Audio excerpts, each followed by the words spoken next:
any contact with the outside world would be detrimental to him, to say nothing of the effect it would have on those around him. Oh, God, what have I done?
Larry, darling, I know we've discussed this before, but if you really want to put an office in here, we're definitely going to need more space. No, Cassandra, I don't need an office.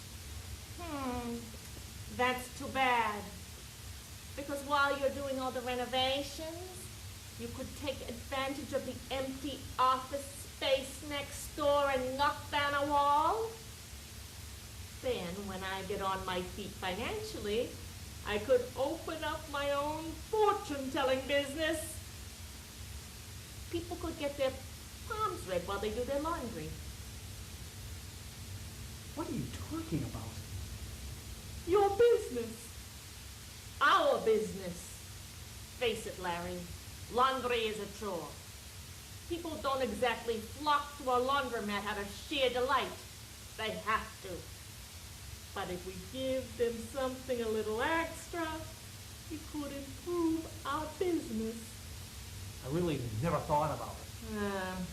I know, Larry, darling. You're too busy looking through the world with your rose-colored glasses. Well, wake up and smell the reality. Take it from me, Larry, darling. You should be careful. Somebody could take advantage of that sweet innocence. I thought you were in the business of predicting the future, not the past. I see it all. Okay, what the hell happened to you?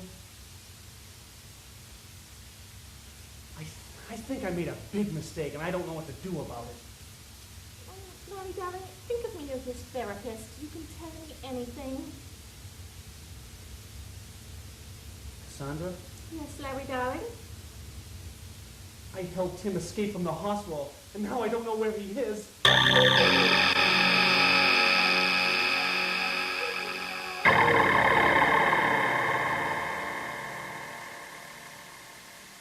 How long has he been unresponsive? Since early last night. I don't know what the problem is. He's not responding to any of the calls, even the wake-up calls in the morning. Wake-up call? Well, you know, he was a little high-strung last night. Perhaps Mr. Timpson is finally getting the rest he needs. I'm just going to pop in and see if I can wake him right now. Don't go anywhere. Right. Mr. Timpson is Dr. Albert. Mr. Timpson. Oh, my God. You idiot! He's escaped! Timpson has escaped his room! What are we going to do? What do you mean a wake-up call? What do you think we're running here, the Waldorf Astoria? This is a hospital! I can't be here 24 hours a day! My goodness, what are we going to do? We all know what he's capable of doing! You want me to call the cops? No, absolutely not! Not now. Not till we've had a chance to search the grounds. You know, sometimes when patients who've been in isolation as long as Timpson has escape, They only get a few feet before they peter out. The reality of the real world comes crashing in on them and they can't cope. Well, you're the boss. Now, go search the grounds. Work quickly, work quietly. We've got to warn anybody that he might be after if he truly has escaped. Now, go! What kind of a warped, twisted, malicious individual could have helped this crazy bastard get free? What kind of person am I? You really messed up this time, Larry. Smuggling that crazy Timpson out of the hospital in a laundry bin? That's like something you see on TV. I know, but he seems so genuine. So Tim. He's a psycho! I've been telling everybody in this town for months, but nobody listens to the woman with visions. They all think I'm a loony. I believe in you, Cassandra. And now, we must find out what Tim's next move is. How much do you think he remembers? At this point, I can't be sure about anything. First thing we have to do is call the police. Bad move, Larry. Unless you want to get that butt of yours in a nice pair of prison blues, take it from me. Confessing to the aiding of the escape of a crazed murderer doesn't exactly sit well with the local police. Then it's up to us. We must make sure Tina's all right. Let us head to town hall and check on her.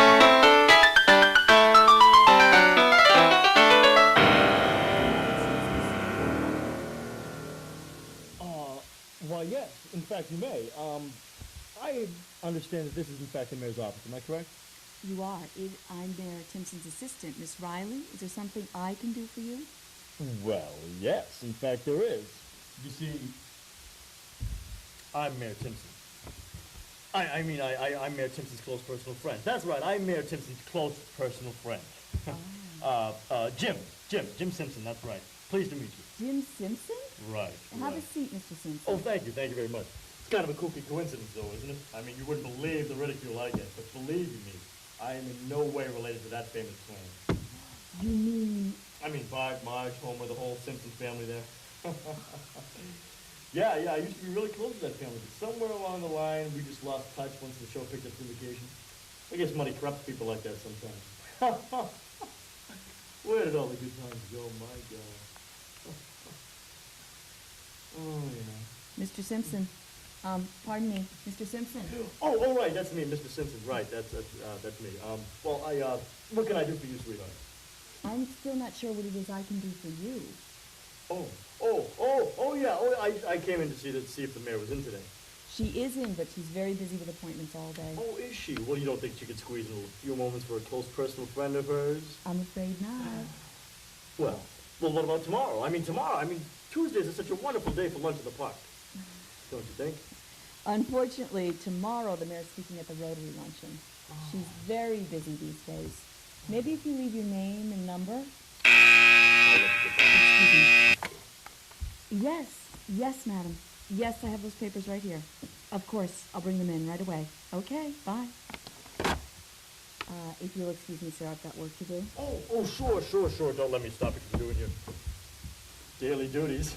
I'll be right back. Okay, you do that. I'll be waiting for you, sweet pea.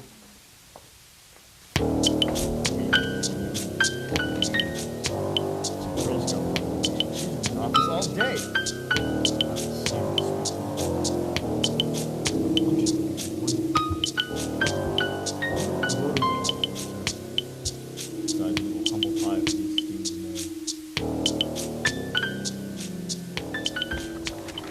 Why, we're here at Town Hall.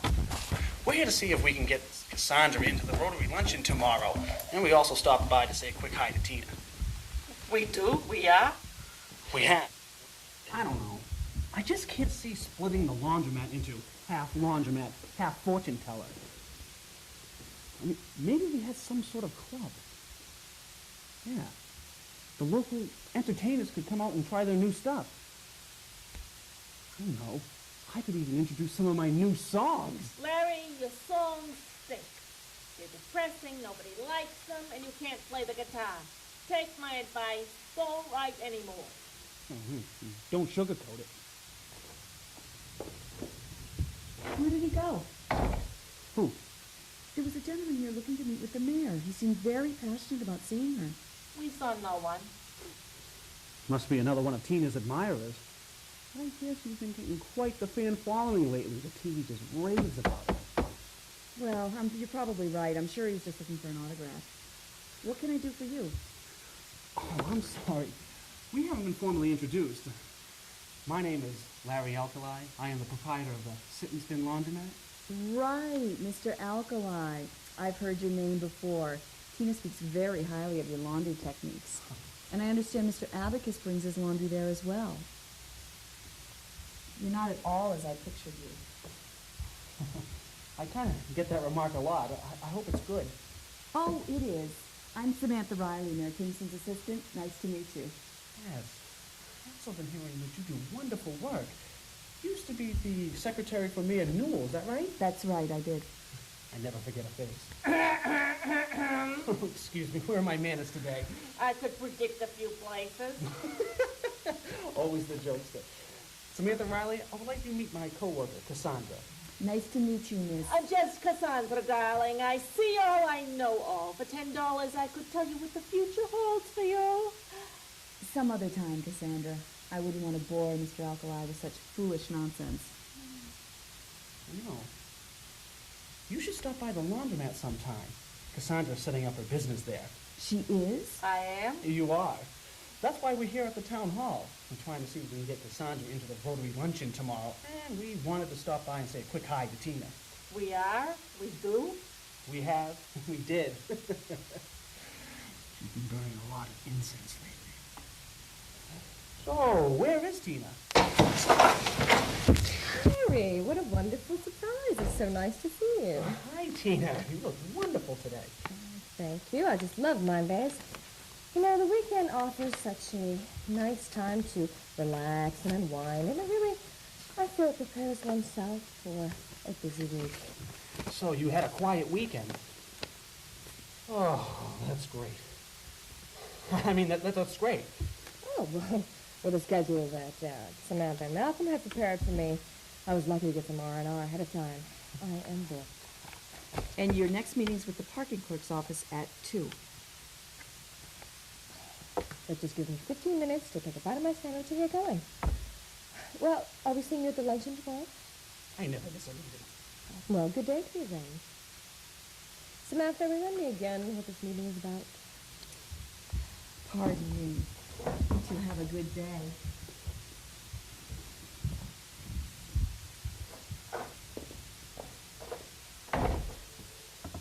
So what do you think? She knows nothing, but she's in danger. She should be lost. It's fortunate that Tina's good at taking care. I don't even think Tina's done what it's on. What is it?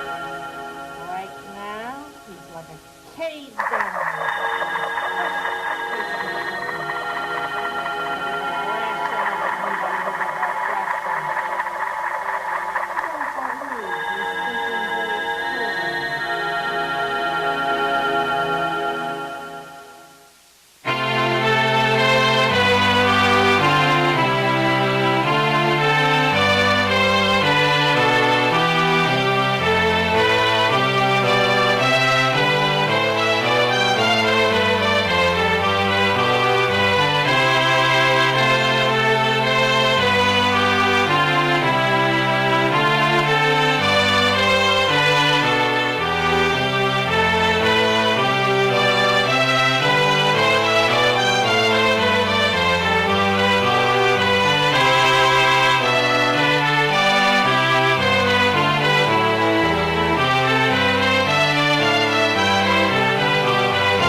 He plays execution so well. Hey, speaking of execution, some of the things going on down in Front of May. Who would have thought that public service would be so enjoyable? He took advantage of it. At some point, they're going to have to give a body on him. They did. You see him in the screen there. Number 8 runs the throw around into the zone, finds the soft spot, and Dickens delivers the ball.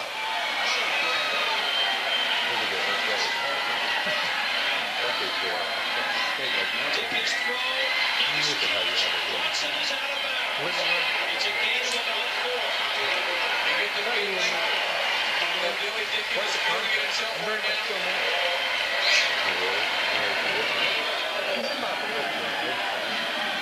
That's a nice grab by Walton. You gotta have plays like that to help your quarterback when he's not on the mark.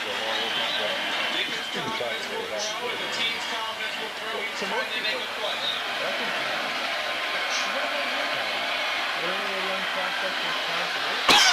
I'm enjoying my time with Seth. Not me. Bring it in. With the pressure on. Yeah, you know, I don't remember seeing you with any baby guys. That was fun. That's crazy. To the 18. The clock will stop. To William James. It's in there, Jim. And they have plenty of time, Rich. A minute 26. They need to keep their composure. And Michigan State defensively, they've got to keep their composure. They have to line up on the right guy. If they don't, they'll give up a quick easy. Before I make the mention, those are the real power. Dickens. The penis people in the food spread may actually be tolerant.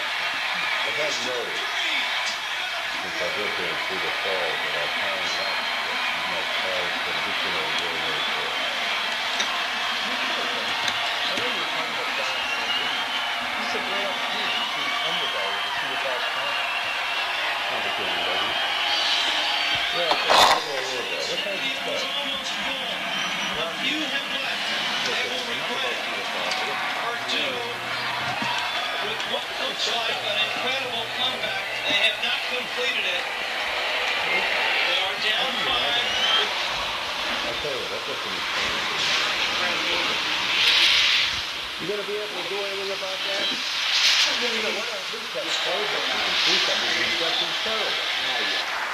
Look at this place. Look at the size of this set. You can't afford something better than that? Even if the reception was good, you can't see it. Can't believe it.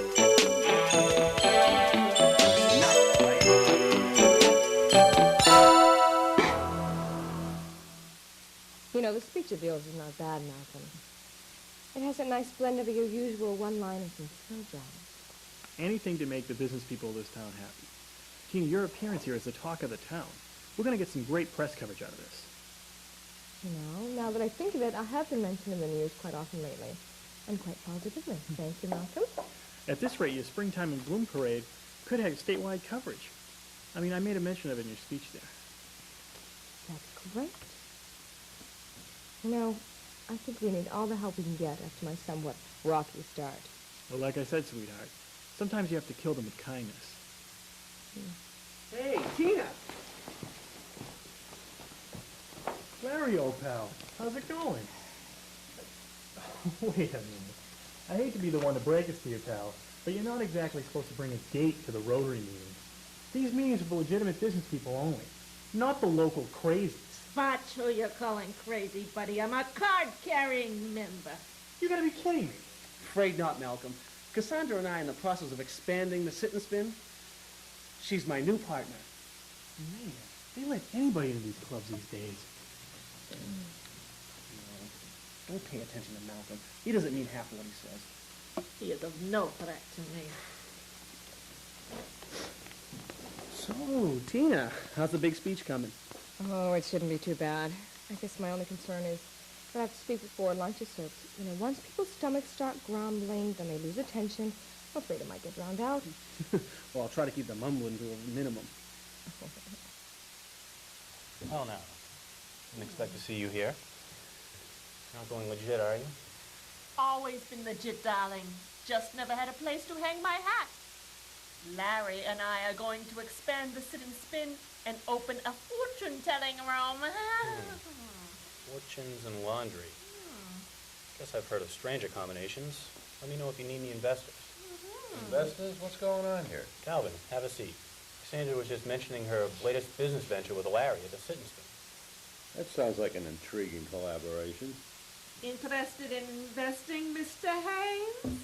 I don't think so. My business keeps me pretty busy. I don't really have any time to explore any other options right now. No, Calvin, you never did mention what it is you do for a living. Hey, everybody. How's it going? Tina's speech is about to begin.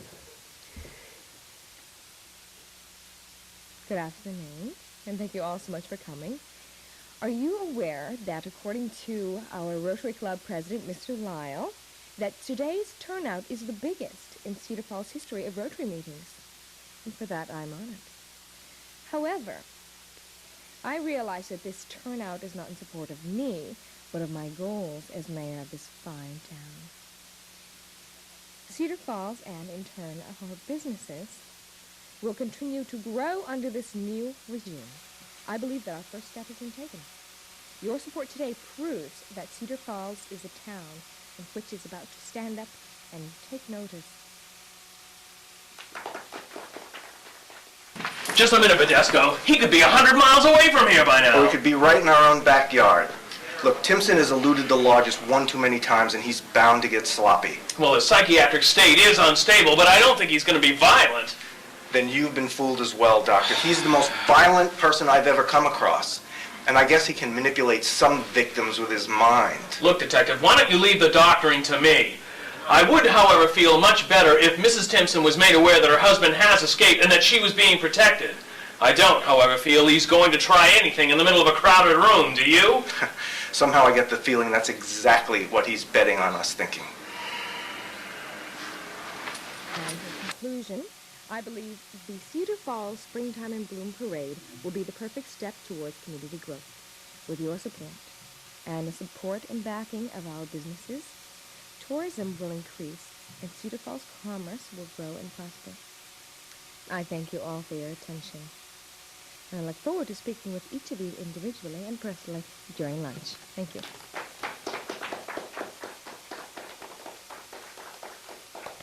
Great job, Tina. You were wonderful. People love you. It was a very moving speech, Tina. Even I'm looking forward to the parade. Oh, thank you, gentlemen. Actually, I've truly felt your support there. And I'm so glad that speech carried off so well. Excuse me, my throat is a bit parched. I believe I left my water at the podium. I'll get for it. No, nonsense. Nonsense. I believe, as mayor of this fine town, in retrieving my own water glass.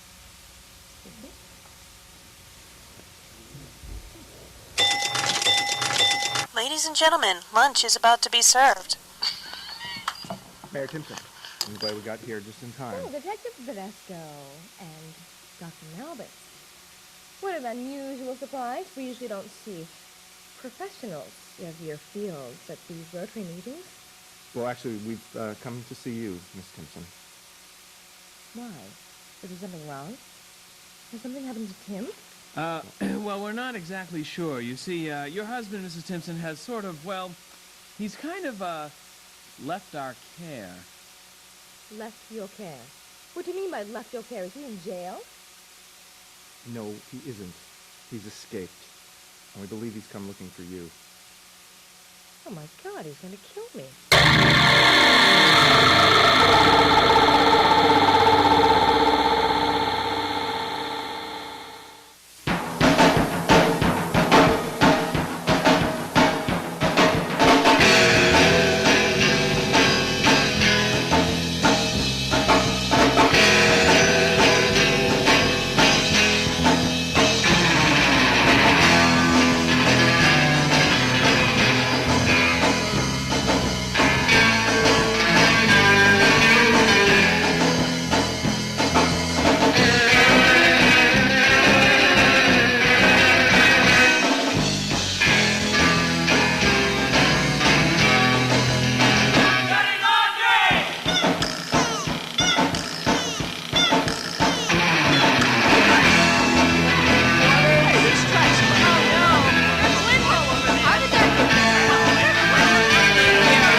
exactly what he's betting on us thinking.